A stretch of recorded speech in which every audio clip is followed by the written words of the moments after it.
Hello, everyone, and welcome to Stress Free IEP, the show where we help families build their village to raise their neurodivergent children with confidence and support. I am your host, Frances Schefter, special education attorney, advocate, and fellow parent walking this journey with you. Each week, we shine a light on professionals, resources, and real world strategies that can empower you to navigate the IEP process and beyond without stress. Whether you're tuning in live on Facebook or YouTube or listening later on your favorite podcast app, we're so glad you're here. Let's dive in and meet today's amazing guest. Dr. Joey Weisler is a trauma studies scholar, educator, and creator of classroom narratives, healing in education. His work is deeply shaped by growing up in Parkland, Florida, and returning as a city based educator in the wake of the Marjorie Stoneman Douglas High School tragedy in 2018. He uses storytelling, teaching, and scripted media to explore how schools can become spaces of healing instead of harm. Joey is also the writer behind The Throne in the Classroom, a film and drama series project inspired by his journey from student to teacher in a community forever changed. Joey, thank you for being on the show and welcome. Thank you for having me, Francis. What a lovely intro. I appreciate that. Of course. So I want to dive in about your return to Parkland as an educator, especially with the tragedy, the MSD tragedy is a defining moment. How did this experience, shape your approach to teaching and storytelling? So, I'm going to introduce myself to your guest the same way that I actually introduce myself to a classroom of brand new students on the first day of every semester. So, when I walk into a new classroom, what I usually mention to my students are three pretty pivotal moments that have shaped my career so far. And I mention those things because similar concepts and discussions and ideas tend to come into our regular conversation throughout the semester. And I don't want that freak out moment from them when these discussions start to happen. The first thing is that, as Francis had mentioned, I am a Parklander. I'm actually talking to you all from the city of Parkland, Florida today. And my alma mater is Marjorie Stoneman Douglas High School. And on February 14th of 2018, there was a mass tragedy that claimed the lives of 17 people and wounded 17 others. And this is actually noted to be one of America's worst mass school tragedies. And on that day, I was at their theater middle school, which shares a fence with the high school. And actually, in the event that we were to ever be evacuated, we would actually have to go to the high school's football field for our safety. So that's how close we are. Like, they are our escape route, if you will. So we're neighboring schools, and that's also where I went to middle school, where I was that day as well. So I had the lockdown. I was with the sixth grade classroom that day substituting, and a lot of the students who were middle schoolers at that same school were the freshmen who were unfortunately in the building that was massacred on that day at the high school level. So I was actually one of the first substitute teachers to be let back into Stoneman Douglas about a month after the tragedy. The tragedy was Valentine's Day. The school was closed for exactly 2 weeks until February 28th. And at that time, they only had district officials allowed into the school. And like the first wave of outsiders, that would be me, to come back was 2 weeks after that, around March 14th. So that's when I got a chance to come back and just be with the students again. That fall, 2018, I held an interim position, which is a part-time temporary job. It's like a full-time first-year teacher, but with an ending date in mind for a teacher on maternity leave in 2018 back at that middle school. And during that time, I was told when I came in, the teacher I was covering for, she said, this job will change your life. Like, this position will change your life. And she was very right about that. Not just because it's my first time running a classroom, but it's my first time running a classroom after a community tragedy where the students that I'm working with had parents, siblings, close friends who were in that building that day. And constantly walking that fine line of emotions that I'm grappling with, plus what the students are grappling with, was something that still carries on with me into the work I do with trauma studies. So if we're talking that calendar year, 2018, that tragedy was February. I began teaching in August. Right in between at that 90-day mark, Mother's Day 2018, one of my closest friends died by suicide. And that alone, he was it was like about 2 weeks before his 21st birthday. So he was about 2 years behind me. And that was also just something else that was so shocking, so unexpected. In hindsight, it's always 2020 with things like that. It's like, wow, now that I saw this happen, it's like, look how many signs that I had missed. Right. And it was a wreck. I was an absolute wreck because I had guilted myself and kind of gaslit myself into like having me tell myself, like, look at everything that I missed that I could have known to save his life. And I made the promise at that time that I would never allow myself to see blood on my hands on the behalf of another student based upon what they did. So I tell my students this because I tell them in real time in 2025, listen, this class might talk about violence and it might talk about suicide. Don't be alarmed. It's my research area. So we set that I do premise. want to clarify, what Mhm. grade level class are you talking about? Oh, now it's college. Right. I just wanted to Yeah. clarify that because I can But imagine some yeah. listeners going, oh my God, he says this to elementary kids or Yeah. something. Let I'm me like, no, no, clarify that I'm a yes, university professor now. But yes, there we go. at the time I was eighth grade, and I did talk about these themes in eighth grade classrooms, and that, yeah, it didn't go well. I'll just say it that way. Yeah. So Well, it's challenging and yeah, not, I know we've talked about it before on your show and other previous things about how trauma impacts everything. right, And, safety and feeling safe right, is such a huge part of being able to be in the school and learn. Because if you're not feeling safe, how are you going to learn anything, right? exactly. And the last thing that really impacted what I do in my career now was that when I did bring these ideas into an eighth grade classroom in the 2019 calendar year, I had students who are like, oh, you know what? I am suicidal. Oh, you know what? I do feel this way. I do feel that way. And instead of going to the social worker because their belief was that they would just be a number, they would come to me and say, Mr. Weisler, now that I'm telling you how I really feel about myself, how are you going to be the one to help me?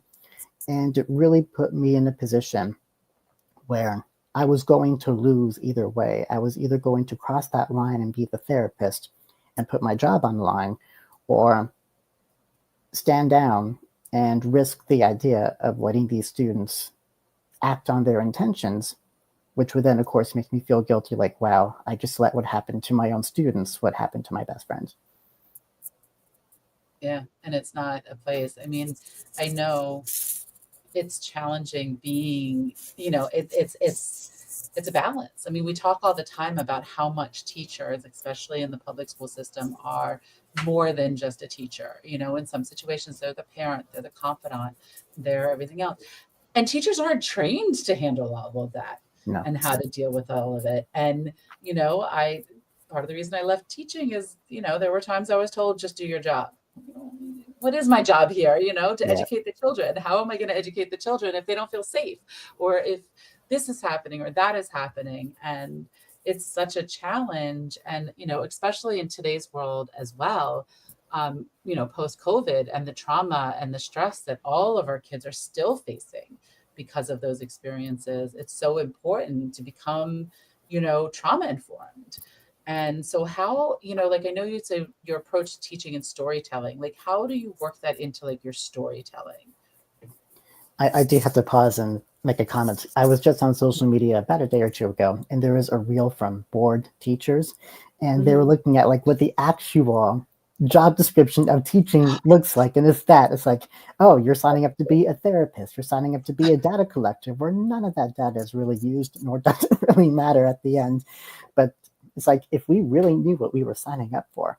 So now I sign up to be a storytelling professor. And at my level, at the college level, I'm now teaching 10 classes in the fall, and Wow. in all 10 classes, I have total what we like to call pedagogical flexibility, which is it's a fancy way of saying I can do whatever I want. So it's That's wonderful. I awesome. love that. And so the way that I use storytelling is by allowing kids to find their voice. And what I've really learned is that we need to find ways to humanize what we're learning. It's a little bit harder in math and science. Haven't figured that out. I haven't dived into that way as my research as to how can you make the science or the math teacher really tap into the inner selves. I think that's more of like an intrinsic thing for the students, but for English, my subject area, it's letting students know or telling them, coaching them through the idea that literature inspires empathy. When you watch your favorite show or read your favorite book, you're rooting for that character, right? Why do you root for them? Because there's something that you see in them that you find in yourself. And when you're focusing on that, when you're investing into a character who doesn't exist, by the way, as a fictional character from a fictional text, but when you invest into that, it brings us back to the choices that we make. One of my favorite books, The Giver. When we think about what Jonas has done, this 18, no, he's not 18, 12-year-old boy, in bringing feelings and emotions back into this colorless society, or even of mice and men, that debate between, not to spoil it if you haven't read it, but why did George kill Lenny, right? And when you Right. think about these rational decisions, it makes us wonder what we do in our own lives. That brings about the choices that we make. And writing's the same thing. What I normally do for my writing classes is have students think about how can they find their voice in the discussion that they can be a part of. If you were to walk into a conference room or a fraternity house, maybe not the fraternity house, but a space of gathering, I tell my students, where would you want to go? Which conversation would you gravitate to that you think that your voice can be a part of? Is it sports, politics, fashion, psychology, behavior? Where would you find yourself contributing to that conversation? So I tell them, find that conversation. And for the next 16 weeks, you're going to write all about that, do all the research, find a problem within that field, and make solutions happen. So find their voice. I love that because it's like I'm thinking about how that relates to you're teaching the college level and how our kids on the I with I well all of our kids, but especially on our IEP is to find their voice, to find their strengths. And for all of our parents and caregivers that are advocating for our children, find their voice. It's so important that to know we all have a voice that's valued and needs to be heard. And we need to find that and learn how to express it in a way to help and guide others, right? I found that when I was teaching eighth grade, that learning was a little bit, I'm all for having standards. Absolutely, we need standards. Even at my level, I say I can teach whatever I want, right? But I still have course standards that I need to meet. And when I'm evaluated during my observation, I actually had to justify how what I'm teaching meets the standards of that course. I'm all for that. Where I think the line gets blurry at all levels is when the facilitation then becomes standard to meet those course goals. So when I was Right. teaching eighth grade to prepare for our state test, it was around October. Every single student in that classroom had to write an argumentative essay about volcanoes, every one of them. And I remember going home that weekend and I read 150 essays about volcanoes, and I'm like, this is it. This is rock bottom for me. It's not going to get any worse. Not going to get any worse than this. And while the standards are there, like, okay, you need to write an argumentative paper that justifies these points. I fully believe that when it comes to individualized learning, that there should be flexibility in how that topic is approached. You can write a maybe 3 to 5 page argumentative paper that justifies but if you want to do it on sports, you can talk about that. If you want to do it on psychology, you can do about that. If you want to talk about medicine, you can talk about that. And I think that's where learning can be a lot more successfully cared for and justified when you allow the students to individually approach their topics. And they'll care about it so much more. A lot of the times, if I have a paper that I get that doesn't fully exceed expectations, but I can see there's so much passion there. There's so much passion. It's authentic. AI did not write that. I can tell AI does not write passionate papers. But Right. when I see the authenticity and the care and the passion in that voice, I'm significantly kinder when I grade it, just as a way to say, hey, thanks for caring about the class. I appreciate it. And they'll walk away with so much more at the end of the term, the student, because they've invested a sense of care about that idea. Right, exactly. And it's so, I mean, it looks back at creativity and how I see a lot of times, unfortunately, and that was one of the things I hated about teaching is like, oh, this is the reading program we're going to do. And Mm-hmm. you need to do this, and you need to do that, and you need to do this. And I remember when I was a reading tutor in elementary school, first grade, and my kid says to me, because of the way the program was, look, Miss Schefter, I can read this book without looking at it. And I'm like, that's not reading, Yeah, and I'm like, but that's this is the memorizing. program that the county had spent thousands of dollars on, and this is how we needed to teach our children Yeah, because this is the way it worked. Clearly, it didn't because the kids were memorizing the book. So they're not right. learning how to read, they're learning how to memorize. Exactly. And, every child learns differently, and every approach needs to be different. And, I said all the time, if they would have left me alone in my classroom with my kids, I would have been happy and I probably would still be teaching. Well, I'd probably be retired, but yeah, I'd probably still be teaching today, because it would have been about me and the kids and the teaching and me being able to bring that creativity out of the kids and let them evolve the way they needed to evolve, which is so important. I just remember that semester where I was handed the pacing guide. I actually got called down by my principal, and he's like, everybody else is on page 47 of the monkey's paw. Why are you only on page 20? It's already Thursday. Chop, chop. And I just remember I felt so depleted because I'm like, well, if this is what they want me to do, if they just want me to act out this script and follow it exactly to the T like this, I was like, why can't anybody just do that? Why do they have to hire me? Right. And not to sound arrogant, but with the masters at the time, right? To do something like this. Like, why couldn't anybody do a job like this? And I at that point was like, why even bother trying? It's like, why even think about getting creative? Why not just stick to the script and just, go home at 3:15? And I can only imagine if that's how I felt and how the students must have felt, all doing exactly the same thing.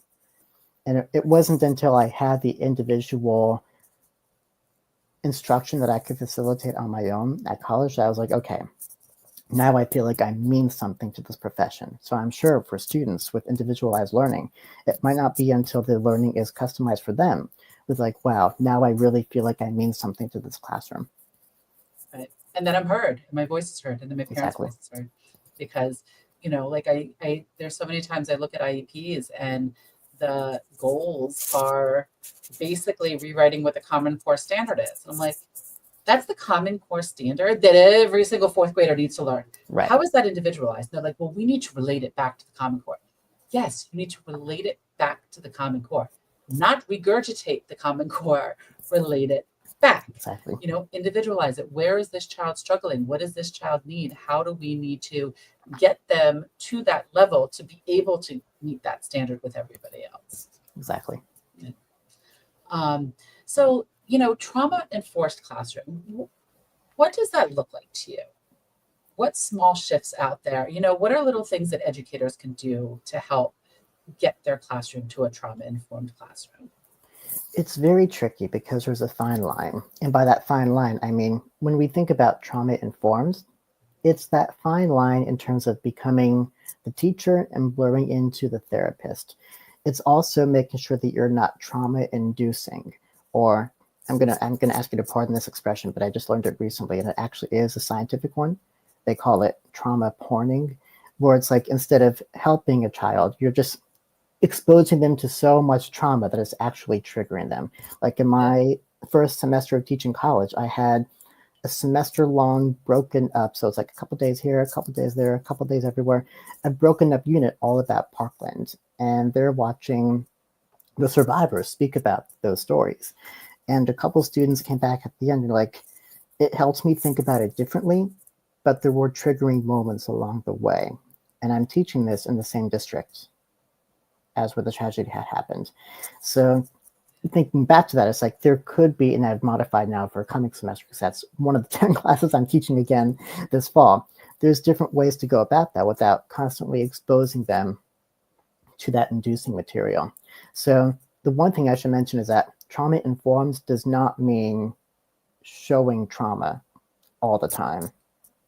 And it also means that when you do allow students to speak on their own terms, it's doing so in a way that doesn't trigger any ideas that they have in mind. So let me mention a few things that I do for trauma-informed classroom spaces. I always allow my students to sit in a circle. So that way they're not facing me or the back of each other's necks, but they're facing each other. Everybody's looking at each other. They're equal. They're valid. And I've heard other teachers say like, oh, everybody needs to speak or else. Like if you don't speak today, you're going to get a 0 on participation. I find, again, that's also very triggering because not every student they're not in the situation where maybe they can speak. And if you think about, we talked about Maslow over Bloom. If I didn't have breakfast, you're not going to hear from me today. I'm going to focus on where can I get food right before I contribute to your conversation. But I've learned about inviting students into the conversation where I will say to them, here's my conversation, here's my discussion. If you want to contribute your voice, you're flexible to do it like this. I'm inviting you to do so. But if you don't want to share your voice, you can write it out later. So I'll have a written assignment afterwards and an oral assignment during class, which is just a conversation. And 99% of the time, if the student speaks in that circle during class, I'll exempt them from the written part of that. I'll say, great, you contributed. Well done. I know your thoughts on this. You do not have to go home and now do the homework assignment, or I'll call it the written alternative to that conversation because it sounds nicer. And they're good. So it's all about inviting. It's all about acknowledging. And a wonderful professor from the University of Miami told this to me about a year ago. He said trauma-informed means coming into a classroom the same way that a doctor would walk into your exam room with gloves on, knowing that you're the healthiest patient out there. It's coming in with the mindset. Again, trauma-informed is a mindset, not a practice. It's a mindset. Knowing that everybody in your room probably has a situation that they may or may not want to talk about. And we just have to respect that. Yeah. No, I like that. And I love that you give that alternative of if you're comfortable, share in class, if not, write it. I'm thinking along the lines of, you could also do, like, if you're not comfortable writing it, you could do a video to send Exactly. me, Yep. things like that. It's like, it's giving kids, young adults in your case, but even with our kids in elementary school and middle and high school, it's giving them their voice in a way that they're comfortable with their voice. Exactly. Because forcing every child, I remember in undergrad that we all had to do the what was it called? The speech class or whatever it was. Public speaking, yep. Yeah, public speaking class. And we all had to get up and we all had to stand and we all had to do this and and it's like, I get it, but why? Why are we all required to do that? Because guess what? If you are that scared of doing it, you're never going to have a job that you have to do it. You're never going to have a situation that you have to do it. And if you do end up in a situation that you're going to have to deal with it, like do that thing, then you're going to deal with it then and learn how to do it then. Right. You know what I mean? But and that's the thing with today's school system, and that you have to take these classes and you have to do well in this and you have to pass that. And it's all so canned that it makes it challenging for our kids that maybe they have a mental block to math because of something trauma that happened with that. Or, who knows, or, or with reading, or they can't read a certain book because there's something triggering in there. And so why can't we tweak the curriculum for that child to make it that they can still show their knowledge in a different way? I'm going to kind of go back onto your public speaking comments. So I actually just taught 2 back-to-back semesters of online public speaking, where it's like a Zoom public speaking class. Mm-hmm. Very odd setup, but it worked. And what I learned is that when I came in, and a lot of students, for that exact same reason, had their cameras off, really didn't want to speak. And I'm like, oh my God, I'm coming into a weekly Zoom and I'm the only one with my camera on. And this is a public speaking class. What do I do? And I realized that to get the students to meet the standards, because again, I have standards, to meet in public speaking, I said, okay, if you don't want to speak in front of everybody, record a video, make a podcast episode, do something that still allows you to deliver your speech, and share it on the discussion board. And on the discussion board, your peers can respond to that. So I always tell my students, whether I'm teaching composition, I call it freshman 101s, my other classes, like the welcome to college orientation, English, literature, public speaking, no matter what I'm teaching, I always tell them this class succeeds on flexibility and choice. And that's another great trauma-informed mindset. Flexibility and choice, meaning that I will be flexible. Even though I have an agenda and I have standards to meet, I will be flexible to meet you where you need me to meet you to make those goals be met. And at the same time, you have choice in how you want me to help you meet the standards for this course. And one of the first novels that I read for my literature class, it's an honors class in the fall, is actually Speak by Laurie Halse Anderson. It's not the most well-known, but it's a beautiful text. It happens to be about a freshman age 14-year-old high school student who, over the summer going into her high school year, she's a victim of a rape. And she loses her voice for the entire school year. And the text, the story, the novel, is written almost like you're seeing her inner thoughts. And her inner thoughts are louder than any voice that you would ever see in any book, anywhere ever. And the style is really gorgeous. Like, it's written in the way that's comical, it's engaging, and you can see all about this character's mindset. And the students love it because it talks to them about finding a voice. That course is what I call the literature around silence and vocality. But a lot of students are like, I just had a podcast with somebody about 2 weeks ago, and she's like, you don't know if somebody was raped the night before you told them to read that book. So you really have to be mindful about, like we said, having alternatives and conversations with students that might not want that. And I have had students write in their journals, because I think I have a journal for that text that's like, tell me about a time where you tried to get your voice back. And one student will be like, yeah, I connect to Melinda, the protagonist, because of a situation that involved a rape. Yeah. So it's again, it's being mindful that we don't know what we don't know. Yeah. So the best way to do so is to take care of our students with choice and flexibility. Which is what IEPs are all about also. You know, right. Like I have in plenty of places, like, give the child a choice. You know, I was saying all the time, I was doing a homework assignment with my daughter. I think it was when she was in 4th grade. It might have been 5th grade. And she's like, she had to do this writing assignment. She's like, Mom, I did all the research. I have all the information. I have the information that I can do slides. Why do I have to write a paper? And I'm like, good question. And then I'm thinking, I'm thinking to myself, well, what's the purpose of this? Is the purpose of this assignment that she knows how to write something?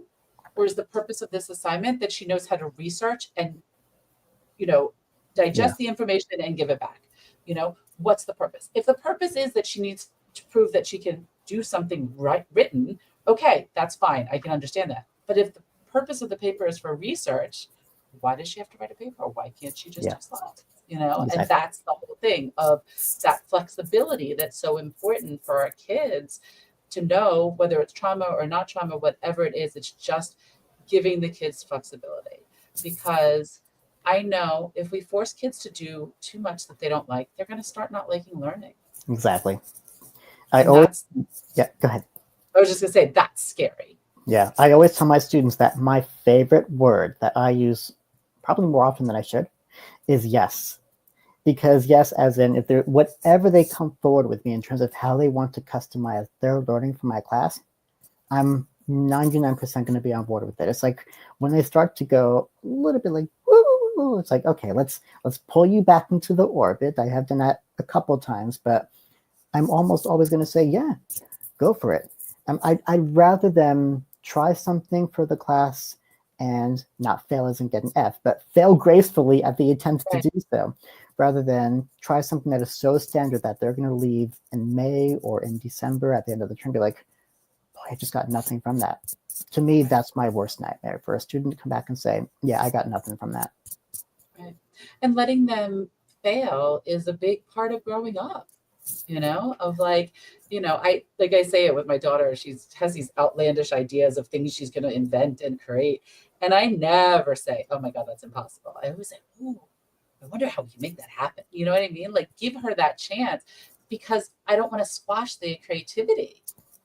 And that's what, you know, that's exactly what you're giving to your students, is like the ability to present in a way that's comfortable for them, which is what learning is about. And that's where, unfortunately, our school systems today are failing our kids, of not letting them have that creativity and not letting them stray from, and I don't necessarily blame the teachers, because a lot of times it's from the higher ups or from this curriculum or that curriculum, and yeah, what about these stupid standardized tests and all that other stuff? And, it's a challenge, but it's, how can we adjust ourselves as a society to help children be able to reach their full potential in a way that they're.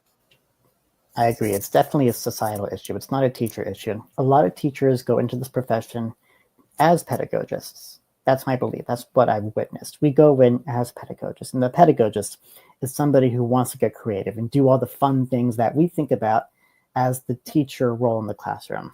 I know that I was taught by a series of pedagogists. The Parkland teachers, shout out there, are filled with pedagogists. I'll just mention that up front.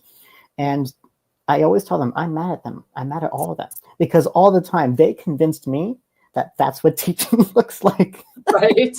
And when I went back to like, no, we were putting on a show. That is nothing what this is all about. Like, well, why didn't you tell me that when I was 15? I wouldn't be right.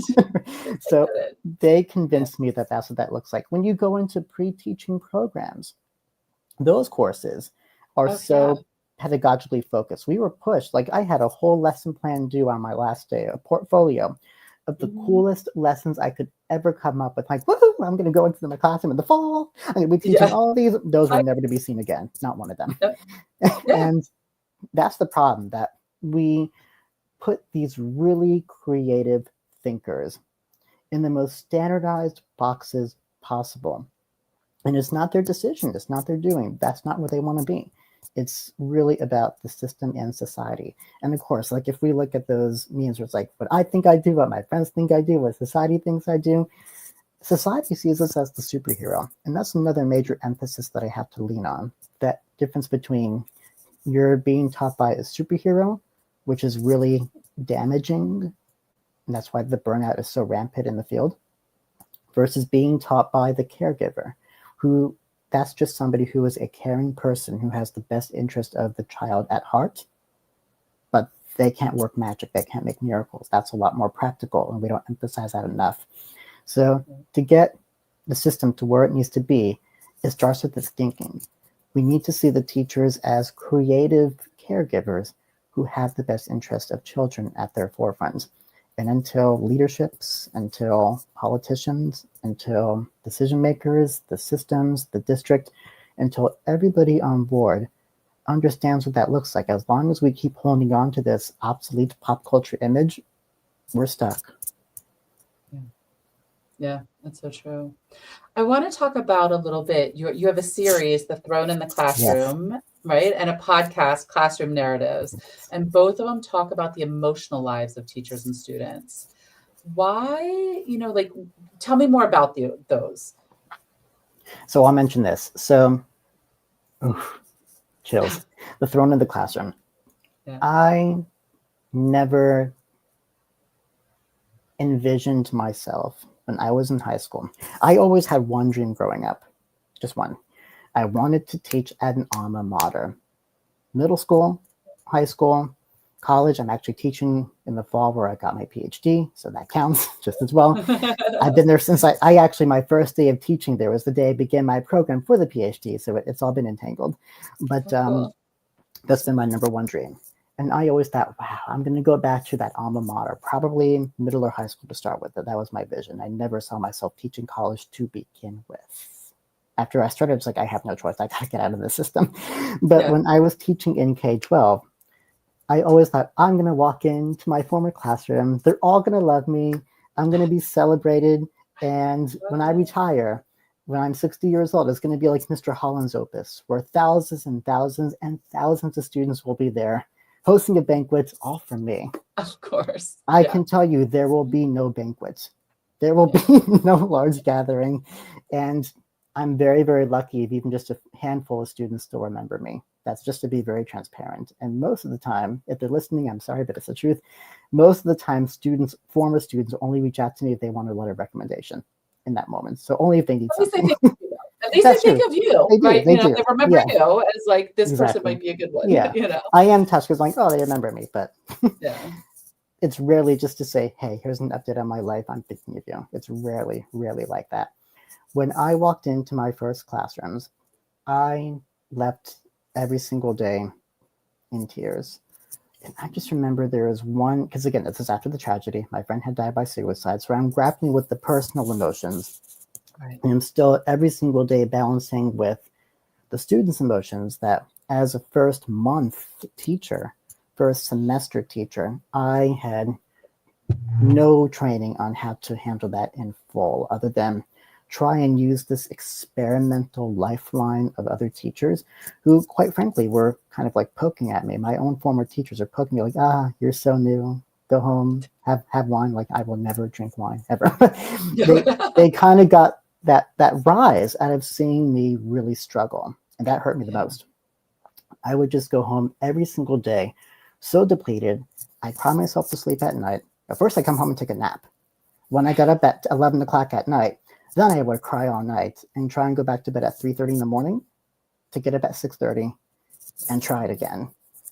And the cycle that I had was so damaging because, again, I was so emotionally grappling with what had happened from the city and my friend.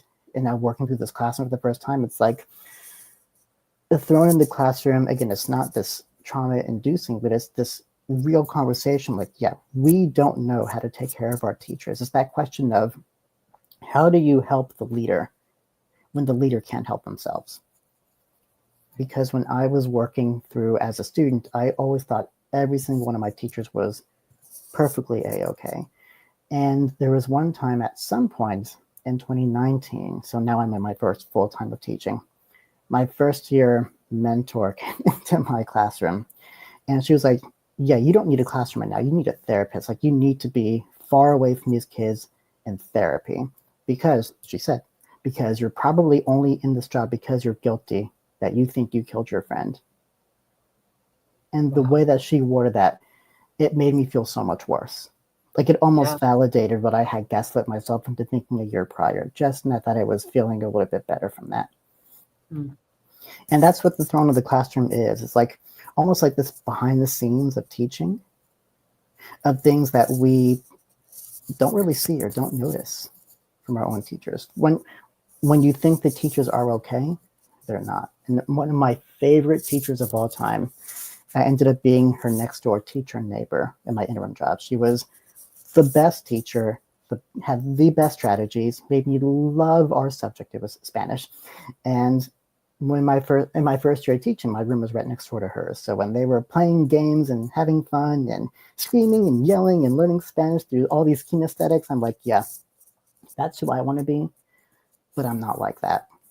And I asked that teacher, I'm like, how do you do it? And she's like, honestly, I don't.